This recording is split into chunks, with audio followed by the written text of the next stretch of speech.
Cardinal Orfist Masques is not a deck that I thought I would be talking about on this channel anytime soon, but it is the final of the deck set 3L, and we've already talked about the other two, so I might as well cover Orfist while I'm at it.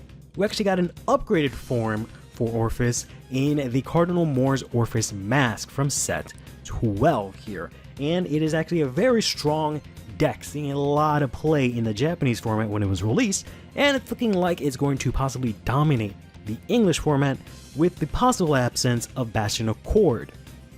Orfist as a deck has always focused on playing several different types of set orders called world orders in your order zone to achieve a state of Abyssal Dark Knight once you have 2 or more only world orders in your order zone, and summoning or attributing or using your Shadow Army tokens to win the game, as they are 15k attackers and boosters that can very much swing in for your opponent for massive damage. However, this kind of changes with the mask version here, where the original actually focused on having several orders in your order zone so that you can actually call out more Shadow Army tokens in the middle of battle.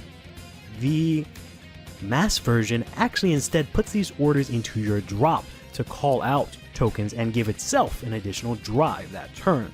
This means that you have to play this kind of dance in balancing the orders you put from your order zone into a drop and figuring out how to put them back next turn so you can achieve the requirement for this skill and ensure that you can get 5 powerful attacks this turn. Here's the list. Let's jump into the fight.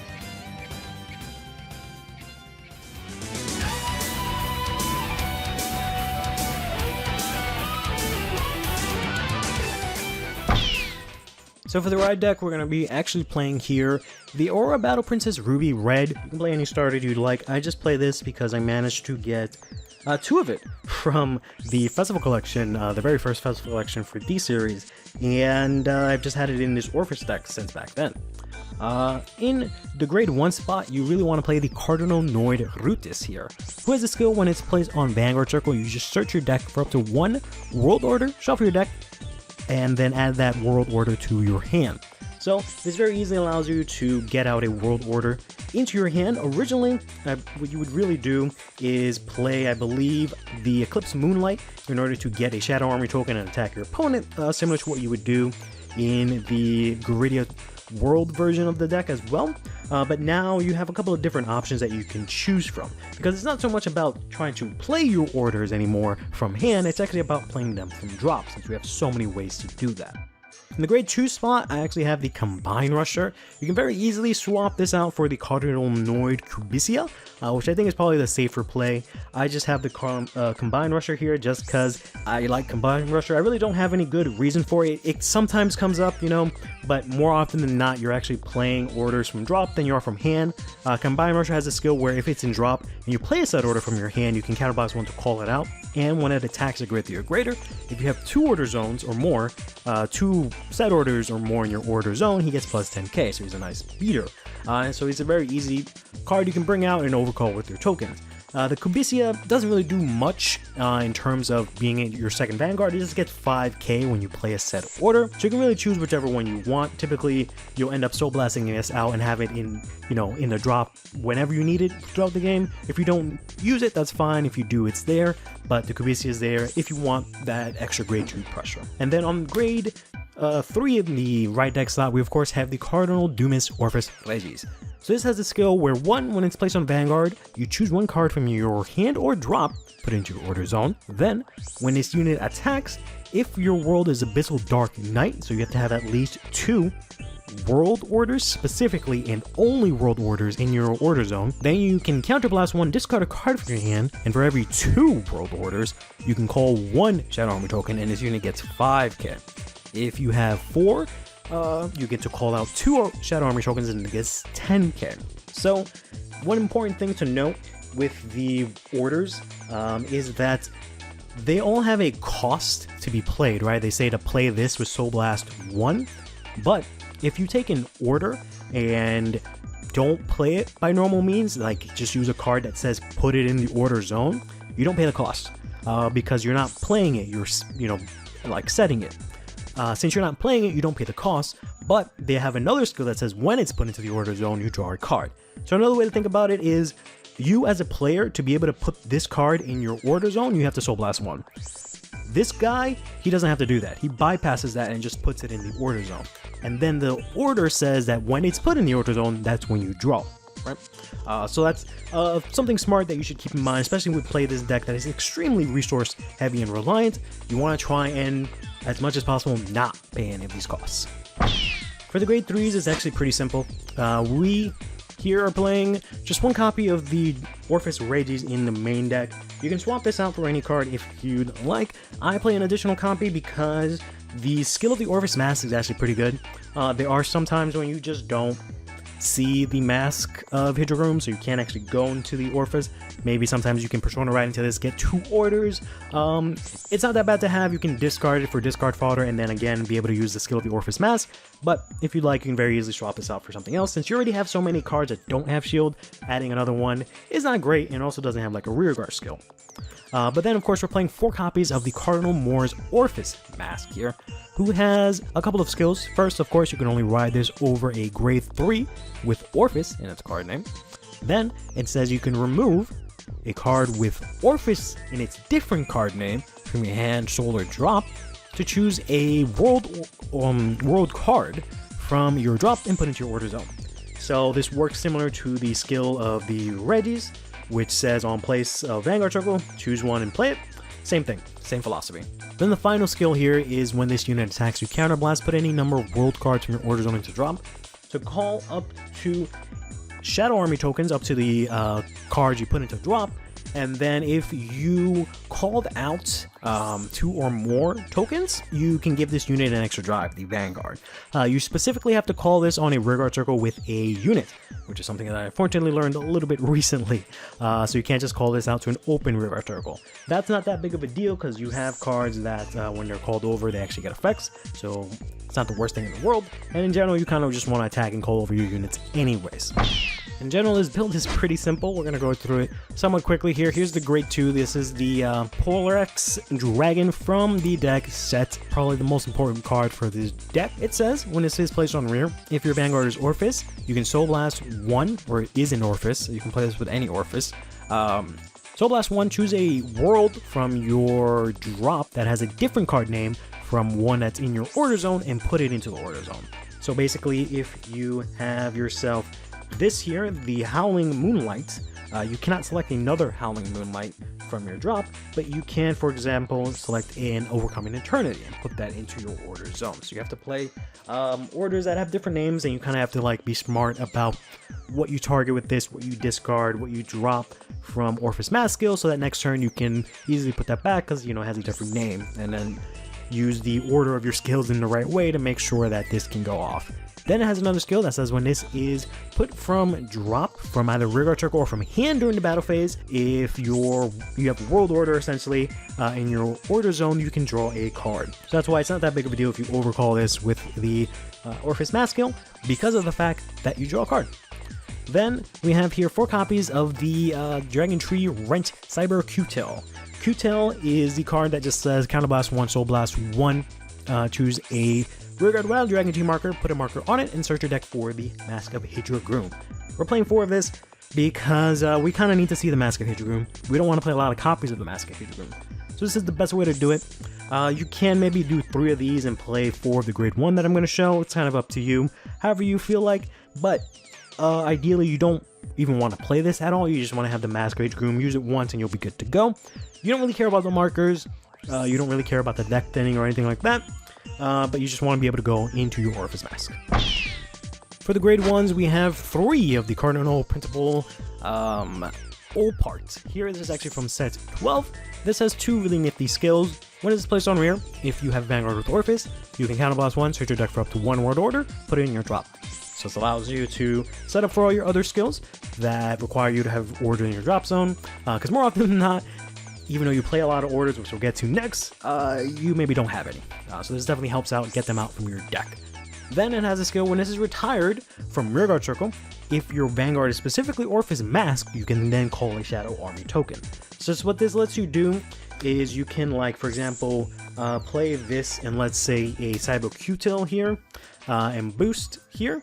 And let's say you only have 2 orders in your order zone, and you have something else on the other Rearguard Circle here.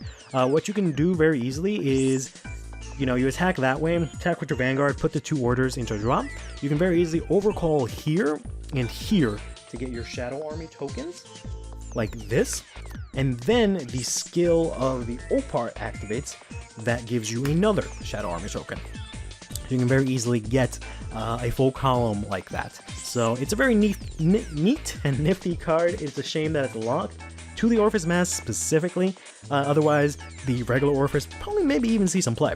But very cool card. I kind of want to run it at 4 copies.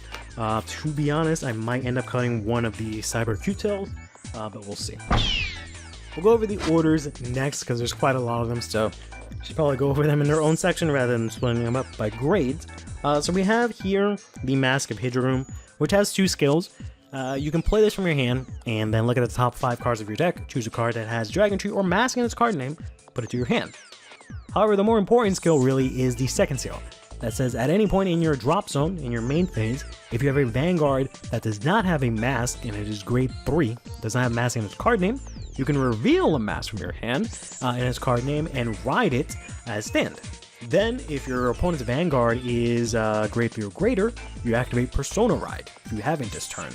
Also, you can put this card into your soul, so it actually gives you technically 2 soul, because you're riding over 1 card and putting this into your soul, which is very good because we use a lot of soul in this game, in this deck I should say. But this is extremely important because it's the only way that you can get into your Orfist Masque without having to just hard ride into it and actually get into Persona Ride from riding into it, because otherwise you don't get anything, which is really unfortunate. So this is really cool. You don't want to play a lot of copies of these, unfortunately. You don't have a lot of space. You can, like I said, try and make sure you get this using the Cyber Q-Till, but you really just want to try and like maybe open this in hand so you don't have to pay the hefty cost of Counterblast, Soul Blast 1. Then we're actually playing here 4 of the Howling Moonlight.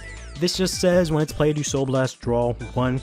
We're playing 4 of this, because drawing cards is good. I got 1 of these in my very first pack of set 1 that I ever opened. Pretty much my very first overdress pack that I ever opened. I got actually a holo of the Howling Moonlight, so I'm very happy to be able to use that now.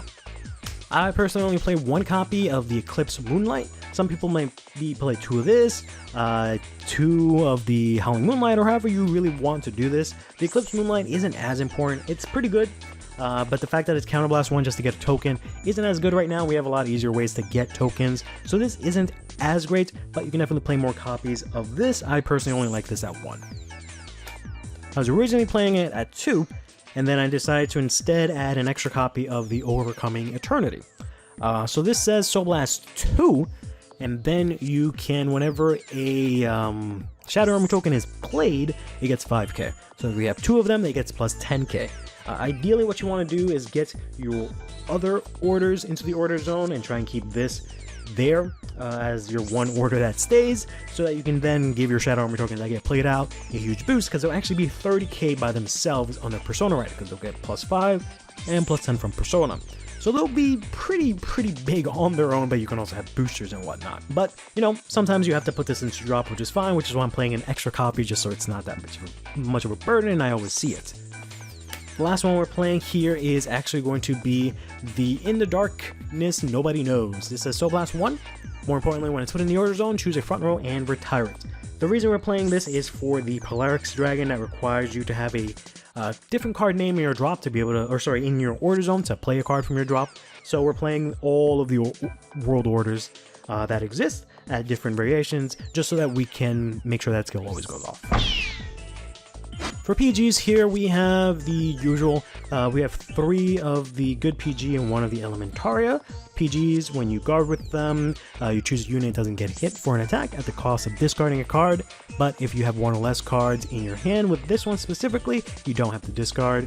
Then the Elementaria is more or less the same thing, but it has a skill that says if your opponent's Vanguard has triple drive, and your Vanguard is grade 3 or less, you don't have to discard for this to use the effect. This is also really good because it's the blitz order, so it gets around certain guard restricts that say you have to play 2 or more cards in your order zone. This doesn't, or I'm sorry, in your guardian circle. This doesn't go into the guardian circle, so you can bypass that entirely and only have to play this, for example. A lot of the grade 4 decks are actually somewhat seeing more play. You know, Bastion Prime is being played in a course, Seraph Snow is coming back thanks to a promo. They all got their own promos that let them skip Ride, so this is actually becoming a lot more useful, especially in the future when we get the extra Stride decks we're getting in February. And that actually comes with the deck set for Orfist, which is specifically where this is from. For the triggers, it's going to be a total of 7 vanilla crits. You can play the soul crits if you want. It's just that usually I don't see myself ever being able to play those. I usually just want to have as much shield value as I want, specifically in this deck that shuffles from shield value. That being said, I am playing for the draw triggers. This can become fronts. You can maybe do some sort of weird split if you'd like. I'm a big fan of those splits lately. However you want. The draw triggers are just really nice to make sure you see all of your pieces. Because you don't see what you need, this deck does absolutely nothing. We're here playing 4 heal triggers. I am playing one of each of the standing crit in this build because I don't actually have more of the Nabalium heal trigger specifically, and I kind of want to use her. Since I don't have any more, I just have these that I've been that I've had before when I had built Orfist a while back. But you can, you know, play it whatever heals you want. I do encourage you to play at least 4. And we are playing here the Elder Breath, which is the strongest overtrigger that has ever been created, possibly one of the strongest cards in all of Vanguard, because it has the skill when this is checked, you double the attack and crit of all of your front row units to the end of the turn. This is also after you give 100 million, so that 100 million becomes 2 million. Not that it really matters, to be honest, but your Shadow Army tokens that were, you know, swinging in for 30 now become 60 and 2 crit. No booster, no anything. So this card is insane, especially with the fact that you have the triple drive now. So you can basically win the game just by checking this. For the options, we actually don't have too many, as I mentioned already. You can play the Kubisia in the Ride deck instead of the Combined Mesher. You can play extra orders if you want, change up the order lineup, play extra Eclipse Moonlight, however you would like. Just make sure that you play all the orders, all the world orders, at least 1 copy. The different amounts is up to you. To make sure you can get those orders, you can play stuff like the Slide Strummer here, who just says if you play a set order from your hand specifically in the order zone, this gets 5k, and you look at top 5 for another set order and add it to your hand. This sometimes whiff, similar to here the Versatile Assembler, kind of does the same thing, except he doesn't need the first cost, but he does have a cost of Soul Blast 1. This is free, but you have to play an order from your hand. This is Soul Blast 1 on plays, but it is Soul Blast. But you look at top 7, and then you choose a set order and add to your hand. Also, if you play something by an ability, a rearguard, this gets boost, so it's pretty nice in order to try and get your order. You can also use the older Orfist support, that like the Cardinal Fang here, which lets you look at top 3 when on place to add an order. You can try stuff like that since you have a lot of orders in your deck, so it's relatively easy for you to be able to see them. And finally, there's also probably the best example here is the Cardinal Noid Grunder, which is a comment from set 10. That says when this is placed, if you had at least 1 world order in your order zone, look at the top 7, choose up to 2 world orders from among them, discard them, and shuffle your deck. Since you want them in your drop, this is probably the best iteration of an order searcher. Then it also says at the end of the battle that it attacks if you have 2 or more world orders in your order zone. You retire this, choose 1 world order from your drop, and put it into your hand, which is maybe good, maybe not. So these are some options that you can play, but it's really up to you. The list that I showed is relatively standard. And that'll do it for the list today. I am by no means an Orfist expert or anything like that, but I've actually had quite a lot of fun with this and find the deck to be somewhat easy to pick up, but kind of difficult to actually master. So I definitely encourage people to pick it up and give it a shot. I feel like you would be rewarded. Your investment in this, I think, is very strong, as is the deck itself. But in any case, till next time, take care of yourselves and each other, play Vanguard, and have yourselves a damn good one.